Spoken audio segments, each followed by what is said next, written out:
Endobeso. Kutenda mu mukaaga tonzifuna tifama. Ekintu buli ky'omuziki. Endobeso. Kali katukoleze bafuna ko lwaleero muwulirize. Eisemu.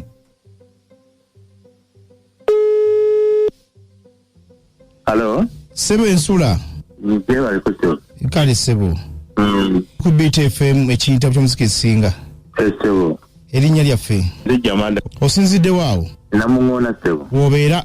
Sebo. Kizibu kya Yudawa. Kati kizibu. Njagala kumanya era njagala kuzuula. Omwana wange. Ntuuka. Omugo afuna olubuto. Kakati nga bagambye mikwano gyange bwe tukolera lwangana okuŋŋa nti lolwayi batugambye nti n'omuntu oli ebintu bibyo ngamba yinza nti ye kati oluvannyuma nnyo nga mubuuza nti owayi ekintu kino okutuuka ku myezi 7 gino nga tombuulirangako kiki naga nti naye njagala kumekukuwa surprise wulira kati ngamba ti surprise nti ye ebintu bibyo nga gamba lubuto nti lwe lulwo kati gw'obijja kwani bakozi bannange kwayaliwo ipresi waffe bo yabagamba nti lubuto lulwo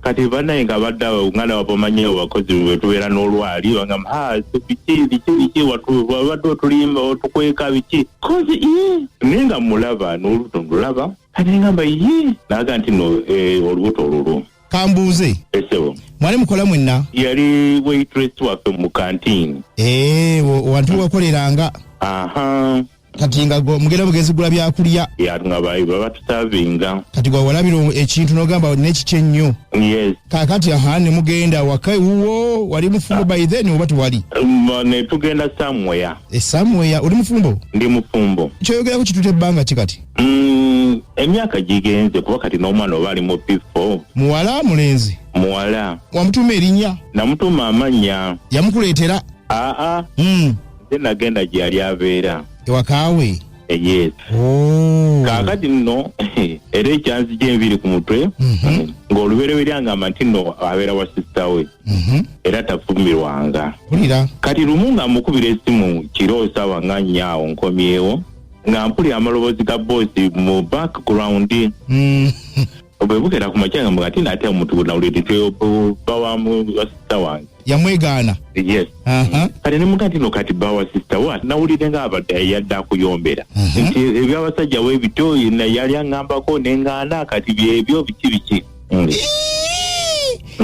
ate bawa sista we nga yamuyombera munnange kaakati ekyo nesikifaako azadde omwana kati bwatuuka okulumwa nga nkubira essimu mpulira nali ku mulimu nga ngamba nti no yanguwako mu ssaawa ng'emu ja kuba nzadde saa ziri mumeka 7 lunch time nga nti yanguwako ndi ku labor bed yanguwako ngamba ku bannaye abaga nti bannaye kozi nti naye omuntu ono bannaye kati ngamba nga nti owaye gwe genda ojja omuntu mu kimu kizibu tegere ebyo mukama katonda yamanyi gwe genda otaasa obulamu bw'abantu n'eminya boda nengenda enaggulu nasanga omusawo yakamala okuzaala oba 4 minutes oba 5 minutes kati omusawo nga abuuza kati nomwami jamada yaliwo wano nga nti noyenze nti kwako ebibyo nga nekenyirinyini akyali ku labor bed omusawo yena janaleetera omwana nemukola ki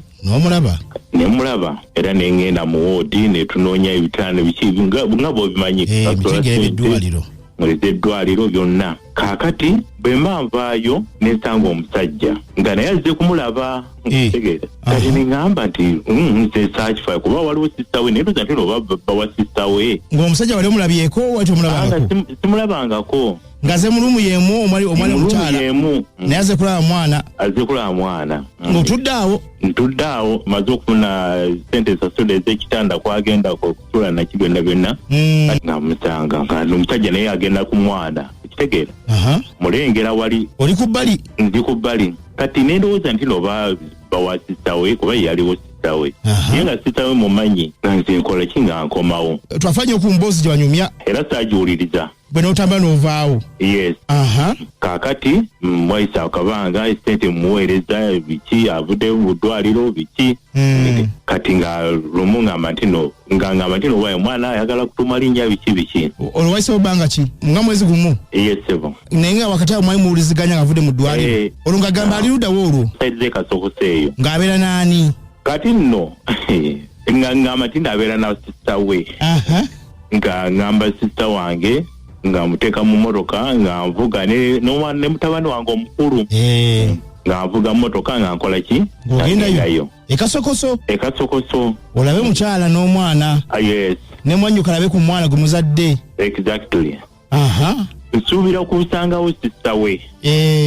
Akati tamusangawo nga tuyingira mu kazigo nga ntula kunjera twana ku buliri imagine kuba akatebe kalumo kamu nga ate sister wange n'akatwala ne mutabani wange omukulu nga tegekedde n'emmere nga mubuuza nti sister ali ludda wa mwebaze byonna byatukoledde aga ntino abalinzeeko akoze eki agenze muluddewo kuba kuba yatonya netufuna ne jam somewhere. Kakati nga mala nga ntuma mwana amannya agasisa wange oyo gwe nagenda naye nga nvaayo.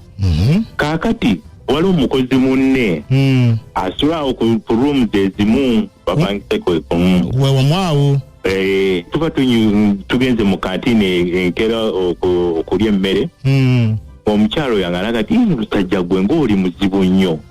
N'ogenda mu maka ga musajja munno n'otuuka ne ku buliri naki. Yali akulaba? Yali andaba. Era namulaba era ne mukwera ne kajjambo biki.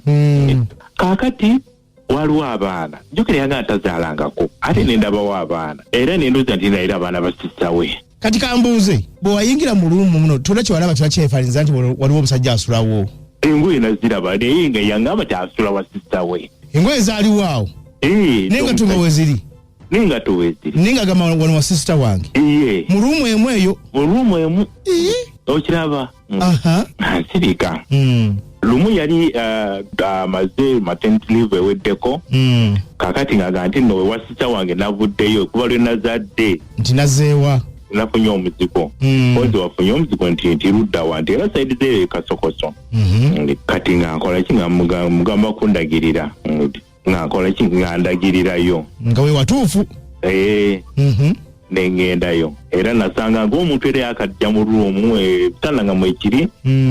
Nga ntandika kuba pulaani engeri gye tunaatandikamu ki embeera empya. Kati ssebo mba ndi omu ssaawa 8 ogw'ekiro. Weebase? Neebase ng'omuntu akonkona. Wakonkona. Agamba Onagana okugulawo? Nagana okugulawo. Gakuwa nsonga ki? N'omukati lwaki togulawo? Aga nti no tujja kugulawo. Olwo amutegedde akonkona. Kakati nga ye kennyini akubira abasista be bali okwera. Sista we ne bbaawe. Nga bajja. Ekiro ekyo? Baali niyabaayi. Nga bamusanga ebweru nga banga ati ngundi Sumaili nyataataani ku baana ndyerabidde. Ndi wansozi wano ekiro biki muno bwakyawagana biki oli mutemu biki ngamba oli mulumu osirise? Ndi mulumu osirise. Ne muno naye asirise tajega? Ojjukira ye nga atandika communicatinga nabo nga munaye ng'omusajja nga bamuyita baga nti no lya ne kulawo tuzze ekagulawo ebansanga. Naye ng'omutima omusajja okungwa mu kifuba obanza okumugwera obakola ki bannange. Era oli yamuvaako dda n'abaana be yabamulekera. N'abaana be yabamulekera. Otegadi n'abaana baali babe? Yes. Nti yazaalako dda? Yes. So mukusooka yagamba tazaalangako? Exactly. Mulidde. Kaakati naga nti nomuze nti tojja kusitula wano jja tugende tusitule ewaffe. Nga n'oli amugamba nti va wano tambula kuba kati omukazi yakudduka yakuviira. Okumulumba essaawa zino 8 ogw'ekiro 9. Oli mutemu. Omusajja naye n'agenda nange omusajja ono n'akola ki nengenda ewoono omusanji wange gye nasula. Olw'ensonga nti nalowooza nti bwe naasulamu omusajja ayinza okudda ate. Ayinza okudda ekiro n'amafuta sinaki. Nengende wa mulamu wange gye nasula. Kati nena ndiko kulowooza. Kakati nekindetedde kugamba benda byenkaze mugamba amanya g'omwana amanya kujjako eri ekika oba simanyi n'amanya gamuyita mulide. Amutabanya malala. Amanya malala sigamanyi. Gewamwa malala negamuyita malala. Chima mita Shamila de namutuma Salima ne mita Shamila biki. Omwana asoma. Anga mati asoma. Wadona beko report ye. Awebale nnyo embadde nsijasebo.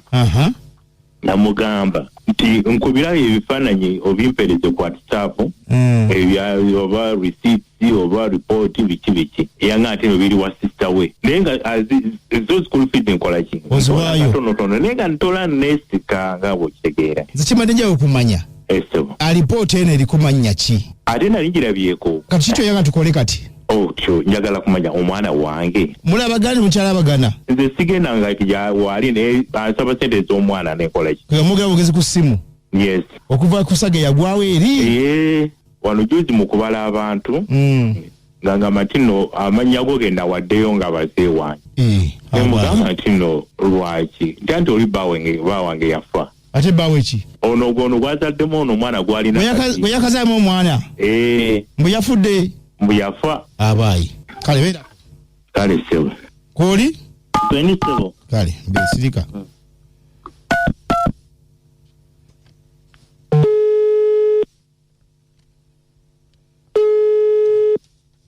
Hello madam wani sebo jebale ku mukwano jebale kale bambi nsonyo kusumbuwa nsonga dakiika nga 2-3 zokka okay thank you kakati amanya gange Richard nkubidde wano naggulu munnange nsonyiwa ngeza kuteeza some details wano okay gwe madam Lilian okay bambi tugeza kuteeza wano some details government etuli bubi bawandika wano ebintu naye nga tebikwatagana ebintu byomukwano ate bintu ki wazaala mwana mulenzi muwala bambi please nyamba nkwegayidde bambi wakirigeza okutereeza wano nagala muwala sibagambye leeta omwana weza kati emyaka 5 ena kati mbadde manyi bw'osomaawo buli kimu weekiri kye bawandika maama weekiri wano kati wano bateekawo baby boy mukwano ompulira maama nja kujjayo kennyini omwana muzaala mwaka ki wano tereze butereeza wano wokka oguwedde mwaka guwedde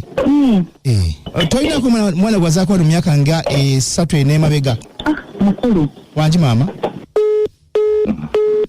sebo wangito ono omuntu ng'abuukabuuka omulabye nenze kyendowooza asobola okuwamukko nga ggwe n'obeerako naye nali mu kikonyeeko nandabika nga takyetaaga kati nze mbadde ngamba bwe nti noonya akasente omugambeko olumu nti wayi mpaka ku mwana nsibeko naye obwolumu nange ogenda okola ebintu byo byokoze DNA ogimuggyeko omale omumuddise nze kyendowooza kuba kati mu mbeera eno tuyinza kudda wano tudde mbiri nga dda kituufu ombasusa omwana wuwo wanza okwesanga kyamuwaliriza okudduka eri w'omusajja nga talinda ebiddirira naga ono omwana mwoli ate akyali wingi okundabirira kante kino nfune kiri ayinza okubona okudduka kw'omusajja eri ajje mu kayumba akapya edduka lwakuba ggwe okitegeera so nze mbadde ndowooza mukwate mpolampola muggyeko omwana era mukole DNA omwana omuddiza omwana we then ojja otegere ekituufu awo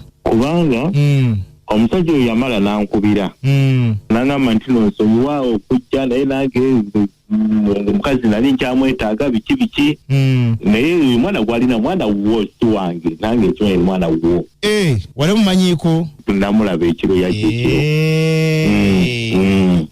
ekize naye akimanya nti omwana wuwo buzibu bwava awo ne batabuka mukazi kwe kudduka tebamutemulya mu nnyumba kale mbeera bulungi kale munnange bannange abasajja funya nakakololo tulina ebizibu eri bannaffe abo bakyala mmwe nekiki ennyo kiki but why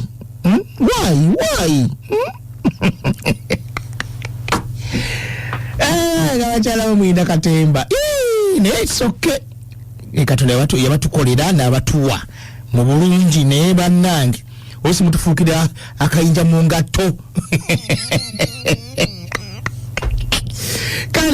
Azafe mudo nako olwaleero musajja mukulu mu amagezi ki akola atya akimalirewa kubanga ati unda agamba ti musajja mwe yenyini amukulu esuna mugamba naye nkubule munaye musajja munnange oyo mwana wo si wange otegedde meza mugambi omwana wo si wange kakati akoza atya ali kula yini BTFM ubale kutuweleza omugeye kali haji kituufu amanya nze Haji Kasule Rashid ngambera Kabowa yesebo naye oyo omwami nze njagala omutegeeza akkirize nti balina okusyalinga omukyala bwana abataata muwasiza mutongozi akkirize nti balina omusyalinga leero ku luno omwana wowowe addako wooli naye ng'amagezi amalala g'omuwadde agotereza omwana nago malungi wanagavako ng'agenda kuwangato hajati wuno nze nsigadde ndi Haji Kasule nkale munnange mwana wa wanji muula mukwano we batuweereza nkale maama amanya hajati namponywa ne Kabowa ye nnyabo naye omukazi wakusitulira kutwala mukazi ka musajja munno aba muzira kubanga oba okutemerawo ejjambi okitegeera aba muzira senga yamutadda n'abawo omwana waabwe ye n'amuta akakakasa nti omwana wuwe naye oyo omukyala agatika abasajja mubi nnyo bakuwokyeraawo tegati naponye Kabowa nkale munnange naye era ekinamala byonna DNA naye anamumuwa mukazi naye nga atulikanga mberenge nonnage nga tagenda simanyi musajja watuweesera essatu kuba ebbiri zikutuka olabe nti akuwa omwana namamejja emyaka gyonna nga nfaayo fees siraba report naye wali badde omukandidizaamu ku fees n'omugamba kunono fees sigenda zikuwanga sinalaba gundi report nawe n'okanga balanga omusajja n'amalinda ekawuka amalinda ekawuka teze kyoyanzege munnange abakyala ate batagwe ntya Program Sambagala ku Beat Farmer ekinta buli ky'omuziki ekisinga